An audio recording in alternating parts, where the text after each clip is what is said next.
Now it's doing what it's supposed to do. Hi everybody, it's lovely to be here. So, now let's do what we are supposed to do right now. So, yesterday we talked a lot about the pre- and in-production backgrounds. And something that I also always ask myself is the post-shoot things. You know, like arbitrarily sounding questions like, when do you first get to see the finished episodes? A lot of the time we don't see it until it screens and it airs on TV. Normally the premiere, like the first episode of every season, we'll get a kind of sneak peek when we all get together and watch it. But yeah, often you don't watch it until you get on TV. But we also do something called ADR, which is after you've filmed it, you often go into a sound studio and then you kind of dub your own voice, because a lot of the time, particularly in Vikings, we're filming out in water or like out on set when the weather's windy, and so when they can't quite hear your voice perfectly, you go in and you watch yourself and then dub your own voice. So sometimes you get little sneak peeks, but often, yeah, you don't see your performance until the day that you guys all get to see it. Do you know, I mean, in English it's of course you dubbing your own voice, but when the show is released in Germany, for instance, there are German actors dubbing over the voices. And have you listened to dubbed clips of your performance in different languages? Yeah, I have. Like only little tiny bits, but occasionally I'll go on to watch something and then it comes up in German or something, and it's, I wish I'd met those actors, because it's bizarre watching yourself with a completely different voice. There is a funny story I can tell you from a convention.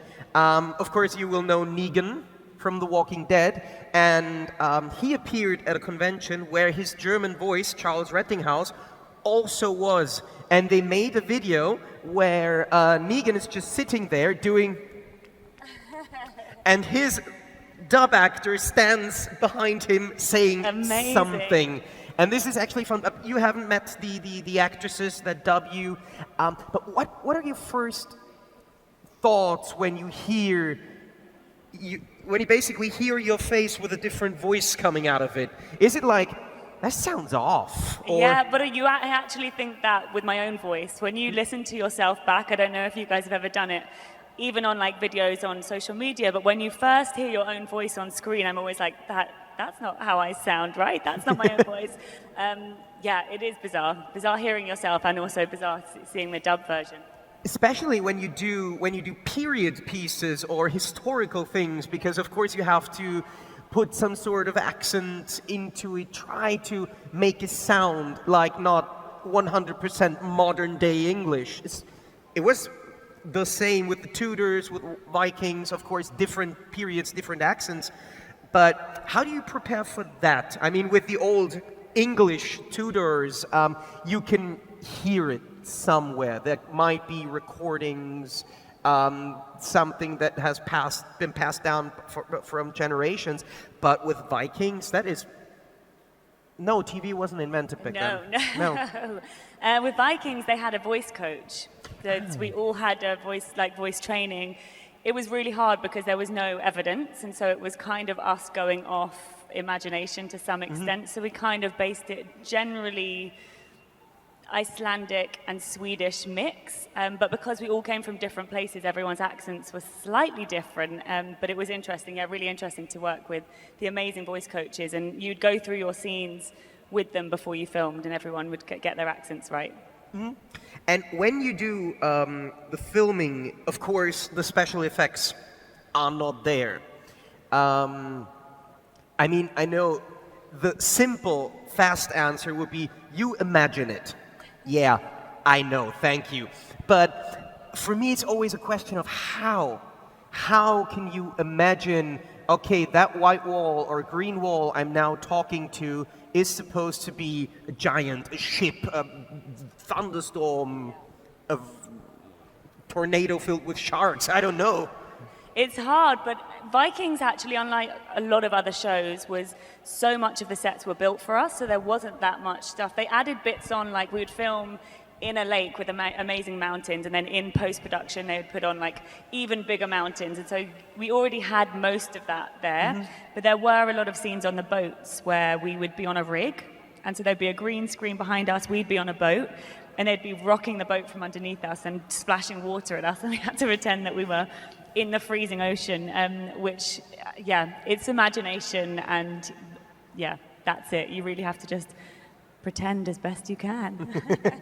But the thing is, when you sign on to do a film or a show, there are things that you just can't imagine, because Adam told me today that when he filmed Pirates of the Caribbean, the entire ship they were on was a set, but it was elevated so the cameras can move more freely, and the bottom of the ship was about at this height of the ceiling here. Oh, wow. And the entire ship was even higher. And I was like, fuck that, I can't even look down an elevator shaft without starting to shake. So were there any things, for me, for you, when you walked on set and saw something like a structure, a building, and so, I can't do that, I can't go there? Mainly just the water, getting into freezing water, but also with Vikings there was fires all the time, and so when you had huge dresses, which we all did, and then I had kids for most of it running around, having children near open fires was terrifying for me. That was the worst. I was like, how do I look after the kids, say my lines, and make sure that no one gets burnt at the same time? That was always the biggest challenge. Mm-hmm. And I mean, it's kind of a stupid question to ask like this, because we, of course, know what happened in front of the camera, what is being put in the show, but we can only imagine how it was like behind the camera. And there must have been loads of stories to tell from the set. And I'm very sorry I can't be more specific than that, because that's the reason for this question. I want to hear the stories I have not heard yet. So can you share some of your funniest, coolest, most overwhelming experiences from the shoot? There was a lot of mischievous stuff that happened, particularly I think that many men that get together, everybody was trying to one-up each other all the time. There was some kind of joke. And there was one of my favorites was Travis, who plays Ragnar. He was always doing something, whether he was speaking to animals at the side of the set, and occasionally in the middle of a scene he would throw a frog down someone's dress, or there was one of the actors called Bob who had a car, and he always used to leave it unlocked, and so whenever Travis could, he'd run out into the car park during the day and fill it with chickens or goats, and so when Bob went to get in at the end of the day, there was just animals that would fly in and out of his car. So there was always something. Before you opened every door, for a lot of the actors, there were fake doll version of them made up for the fight scenes, and often in your dressing room, one of the fake dolls of the actors would be lying in your bed, so you'd walk in and think there was somebody there, but it wasn't. It's just a doll. And you told me a story that involved chickens that I really like. Can you share with the audience as well, maybe? Yeah, that was the Travis putting chickens in Bob's car, so when Bob got in the end of the day, all the chickens were running out, and terrified him. Generally speaking, when you're at home in the evening and you want to watch a TV show, a movie, something, what is your go-to things? What do you personally watch?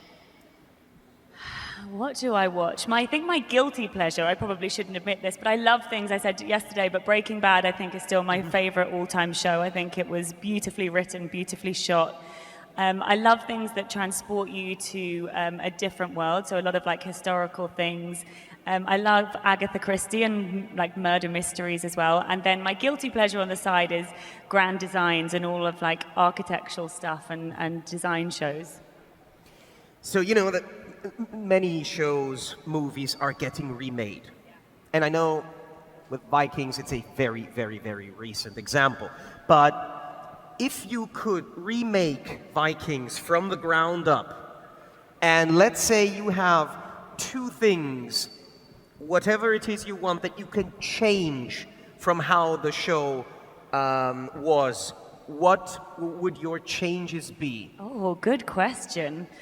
My changes would be, there was a huge emphasis in the show of giving the women really strong roles and characters, but for me personally, I would have loved Helga to have had even more depth as his character, and it was still very male focused, and I would have loved it to have got even more kind of backstory behind all the women characters. So I think for me that would be definitely something that changed.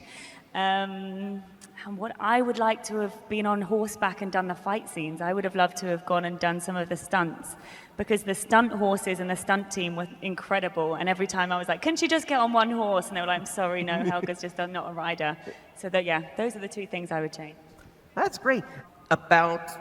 Have you any plans for future projects? Something that is maybe already in the works that... This past year, I've kind of done an opposite. Acting got really quiet because of COVID, so a lot of productions just weren't happening, and I started a meditation business. So I started doing a lot of meditation personally, and then during COVID and this crazy year that we've all had, I thought it was a really good time to start something that I felt the world really needed, and people learning how to do meditation and mindfulness. So I've kind of started doing business stuff at the moment. So until that's even more fully established, I'm going to focus on that, and then I'm definitely going to go back and go back into the acting world, maybe in 6 months or something, I think.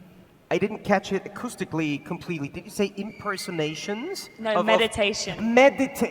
Yeah, no, I was thinking it, like doing, your version of the Gene Hackman and the Robert De Niro, and No, it was I like, wish. then I would know what to ask next. But meditation is also something very, very interesting. How did you get into the spiritual things?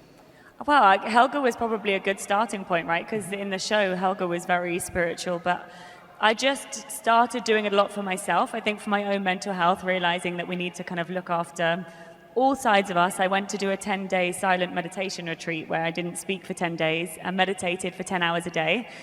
And the huge benefits that had for me, and finding a real sense of inner confidence. And I think when you're an actor, there's so much hiding behind characters, hiding behind a screen, and meditation did this amazing thing which allowed me just to feel really confident as myself.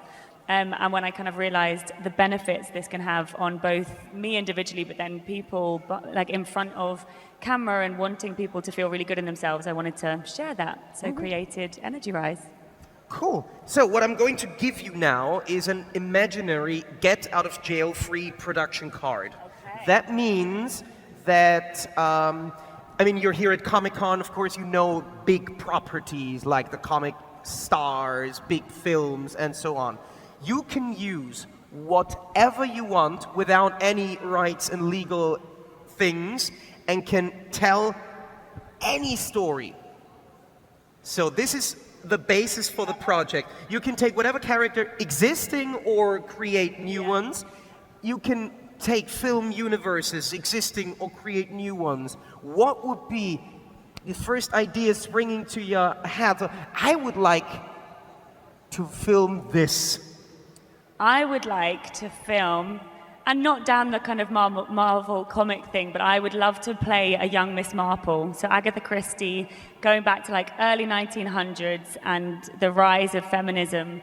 And I'd love to play like a really young, feisty Miss Marple who becomes a detective. And maybe add some superpowers in if we can. If there's literally no license, why not? Maybe she can fly. Quite like to fly. Yeah, why not? That's always a go-to question. If you had a superpower, what would it be? And I would say, I can't tell you because you would be dead. Whatever is it. No, then I say thank you so much for joining us today here at Austria Comic Con. Thank you especially for joining us at Austria Comic Con 2021. I hope you had a nice time this weekend. Thank you for being on stage with me. Ladies and gentlemen, Maude HIRST. Thank you guys. Thank you so much. Austria is beautiful. I can't wait to come back. Thank you all. Thank you.